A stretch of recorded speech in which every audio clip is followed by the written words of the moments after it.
SSC board চ্যালেঞ্জের result প্রকাশ করা হচ্ছে। কখন তোমরা রেজাল্ট দেখতে পারবা, কয়টায় রেজাল্ট প্রকাশ করবে শিক্ষা বোর্ডগুলো তাদের ওয়েবসাইটে, সেটা বলবো। গত বছর একটা বোর্ড সন্ধ্যার দিকেও রেজাল্ট প্রকাশ করছিল বিকেলবেলা। চলতি বছরে কি করবে তারা, কখন রেজাল্ট প্রকাশ করবে, কই থেকে সবার আগে দেখতে পারবা, সবগুলো বিষয় এই ভিডিওতে আমি আলোচনা করব। ইতিমধ্যে তোমাদের বোর্ড চ্যালেঞ্জ নিয়ে আমরা অনেক কথা বলেছি। আমরা রিকোয়েস্ট করেছিলাম শিক্ষা মন্ত্রণালয়ের কাছে তারা যেন বোর্ড চ্যালেঞ্জে শিক্ষার্থীদেরকে সুবিধা প্রদান করে, কিন্তু দুঃসংবাদ সহিত বলতে হয় এবছর তেমন শিক্ষার্থীর রেজাল্ট চেঞ্জ হচ্ছে না। স্বাভাবিকভাবে প্রতি বছর যারা আবেদন করে তাদের মধ্যে সর্বোচ্চ দেখা যায় যে 3 থেকে 4% রেজাল্ট চেঞ্জ হয়। জানি না এবছর কী করে। তোমার রেজাল্ট চেঞ্জ হয়েছে কিনা অবশ্যই কমেন্টের মাধ্যমে জানাবা, কারণ অনেকে ভিডিওটা রেজাল্ট প্রকাশের পরে দেখবা। আর রেজাল্ট পরিবর্তন যদি না হয় তাহলে কী করবে, এই টপিক নিয়ে আমরা ইতিমধ্যে কথা বলেছি, সামনে আরও বিষয় নিয়ে কথা বলবো, তোমরা অবশ্যই কমেন্ট করো। এখানে আমাদের রয়েছে ঢাকা শিক্ষা বোর্ডের ওয়েবসাইট, এখানে রয়েছে যশোর শিক্ষা বোর্ডের ওয়েবসাইট। বোর্ড চ্যালেঞ্জের রেজাল্ট দেখতে গুগল প্লে স্টোরে যে এসএসসি রেজাল্ট 2025 লিখে সার্চ করলে 1 নম্বরে কমলা লোগো সহ এই অ্যাপসটি ইনস্টল করে নাও। তারপর অ্যাপ ওপেন করে ফল পুনরীক্ষণ অপশনে যে ফল পুনরীক্ষণ ফলাফল অপশনে প্রবেশ করতে হবে। তারপর তোমার নিজের বোর্ডের উপরে চাপ দিলে চেঞ্জ হওয়া রেজাল্ট দেখতে পারবে এবং খুঁজুন বাটনে চাপ দিয়ে নিজের রোল নাম্বার দিয়ে খুঁজতে পারবে। তাহলে এখনই অ্যাপস ইনস্টল না থাকলে ইনস্টল করে নাও। এখানে রয়েছে বরিশাল শিক্ষা বোর্ডের ওয়েবসাইট, এখানে দিনাজপুর বোর্ড, এটা হচ্ছে কুমিল্লা বোর্ড, এটা হচ্ছে রাজশাহী বোর্ড, এটা ময়মনসিংহ বোর্ড, এটা হচ্ছে সিলেট বোর্ড এবং এটা চট্টগ্রাম বোর্ড।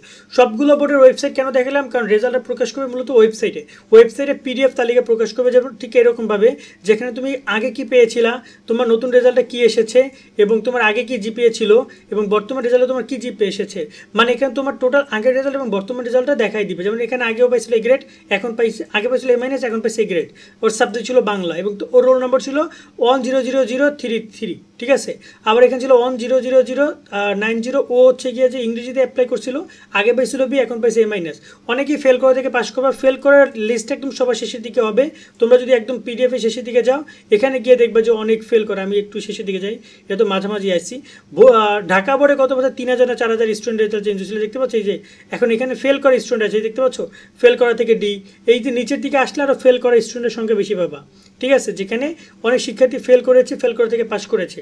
এখন কথা হচ্ছে যে প্রত্যেকটা বোর্ডের ওয়েবসাইট, প্রত্যেকটা বোর্ডে দেখতে পাচ্ছ যশোর বোর্ড লেটেস্ট নোটিস নামে একটা অপশন আছে, এখানে তোমরা এই তালিকাটা পাবা। আবার এখানে বরিশাল বোর্ডে দেখতে পাচ্ছ নোটিস অ্যান্ড সার্কুলার, এইখানে তোমরা এই লিস্টটা পাবা। তারপরে যদি দিনাজপুর বোর্ডের কথা বলি, দিনাজপুর বোর্ডটা জানি না আমি কই দিছে তারা। কুমিল্লা বোর্ডে দেখতে পাচ্ছ যে নোটিস বোর্ড, এখানে তোমরা তোমাদের এই সেই নোটিসটা পেয়ে যাবা। তারপর রাজশাহী বোর্ডের নোটিসও তোমরা এই যে দেখতে পাচ্ছ এসএসসি কর্নার, এখানে পাবা এই যে এসএসসি কর্নার। ঠিক আছে, তারপরে রয়েছে তোমাদের ময়মনসিংহ বোর্ড, সেই ময়মনসিংহ বোর্ডের যে নোটিস, এই নোটিস কর্নার এটা পাবা। সিলেট বোর্ডের শিক্ষার্থীরা তোমরা যে লেটেস্ট নোটিস, এই কর্নার এটা পাবা। এবং হচ্ছে যে চট্টগ্রাম বোর্ডের শিক্ষার্থীরা তোমরা পাবা কোথায়, এই যে নোটিস বোর্ড দেখতে পাচ্ছ যে নোটিস বোর্ড, এই নোটিস বোর্ড অপশনে তোমরা এই যে বামে এই পেশে এটা পাবা। তো এভাবে তোমরা তোমাদের তালিকাগুলো পাবা। এখন তালিকা কখন কি প্রকাশ করে, নর্মালি 4-5টা বোর্ড, 4টা বোর্ড, বিশেষ করে ঢাকা, তোমার হচ্ছে যে ঢাকা, তার সাথে এখানে কী কী করেছে দেখি আমরা, ঢাকা, বরিশাল, আর তার সাথে সিলেট। ঠিক আছে, রাজশাহী এবং সিলেট বোর্ড বা ময়মনসিংহ বোর্ড, রাজশাহী এবং ময়মনসিংহ বোর্ড জানিয়েছে 10টায় প্রকাশ করবে।